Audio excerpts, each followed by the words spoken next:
mailman garage in more ways than one. I'm going to take a look at my 1969 Chrysler Newport. Just got it on the 4-post lift. Do a walk around this thing. And before we get too crazy, I just got to say God bless Black Sabbath and God bless Ozzy Osbourne. I still can't get over that concert, and it's been days now. Feels like I went to a 8-hour metal show for sure. The emotions were super high. Gonna miss that guy. Their music had the impact for the crazy, out of control, angry metal kid. I'm 51 years old and I was crying like a baby. I don't think there was a dry eye in the house.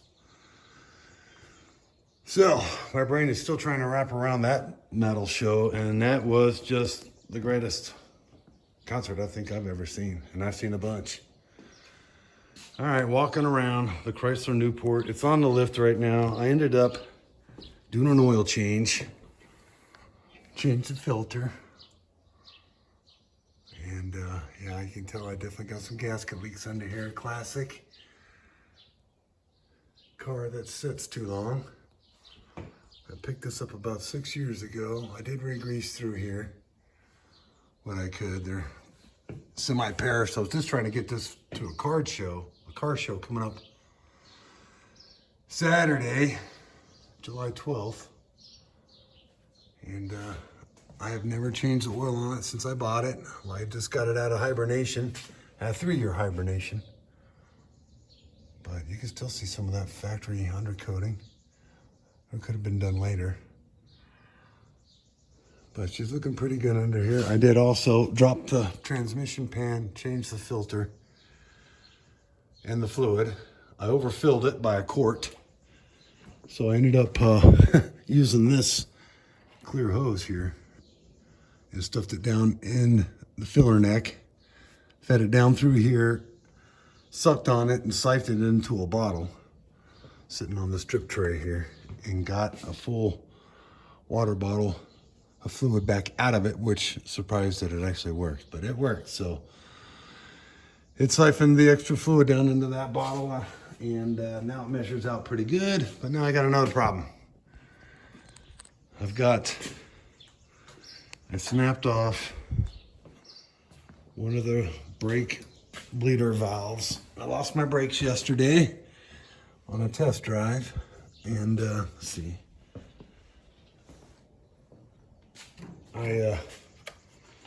The back two,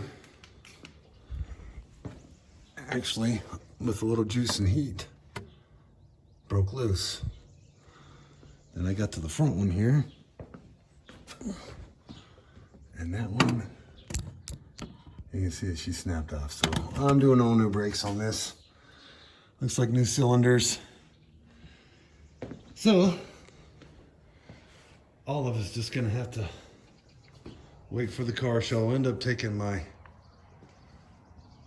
2005 Magnum RT. It's always a huge hit. But let's do the walk around. It's original factory paint.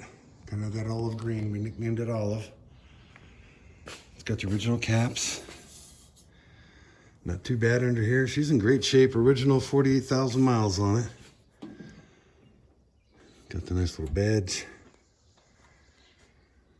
Now the cap, not sure what happened here, but I'm gonna have to just live with it. The rest of it, pretty straight. Pretty straight. And I was really surprised. It's just surface rust under here. It's got the 383 2-barrel. And yeah, it's a land yacht. Pinky power steering. All right, let's see if we can go ahead and get this down.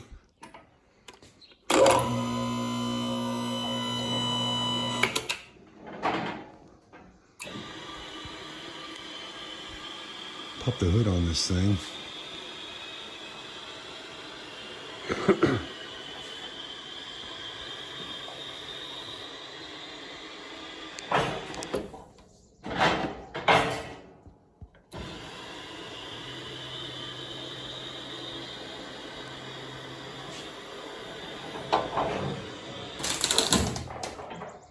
All right.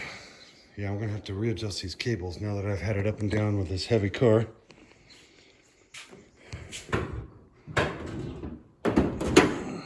There she is.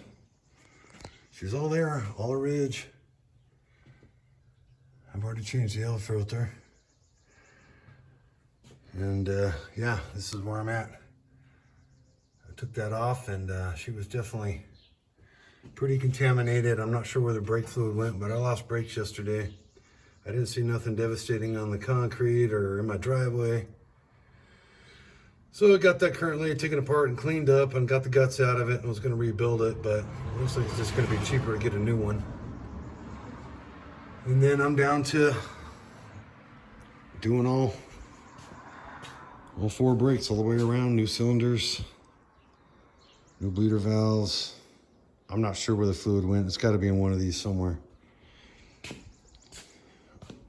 She's on the ridge. Doors function great. These are factory ordered flower floor mats. And the glove box has got all the written hand cursive from the lady my cousin got this from. I believe it was a garage find. Ragtop's in pretty good condition. Got the birds pooping on it right now. I got some conditioner and some cleaner coming for it. So I'm not sure when I'm going to get into this now. I'm probably just going to have to back this off the lift and keep going on the wife's Beetle. I got a little dew under in the middle of that Beetle to take the rust off of it, deactivate it, and do the undercoating. So, but yeah, she's pretty straight. It does have the indicators at the end of the hood. They do work. Right in there. Little orange lights on both sides. Pretty clever.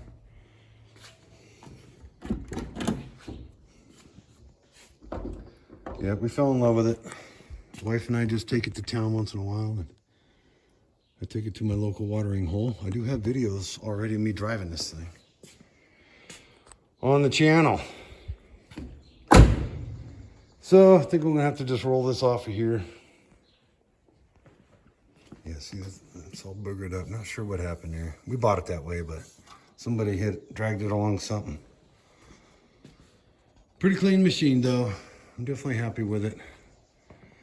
I'll keep posting updates and videos, especially on these brake jobs for these antique drums, so we'll see. That's all I got. I'm headed to lunch. And you guys know what to do. I always feel like I'm upselling each time you tell everybody to subscribe, hit the bell. I hate upselling. So, but you guys know what to do. Metal Man checking out.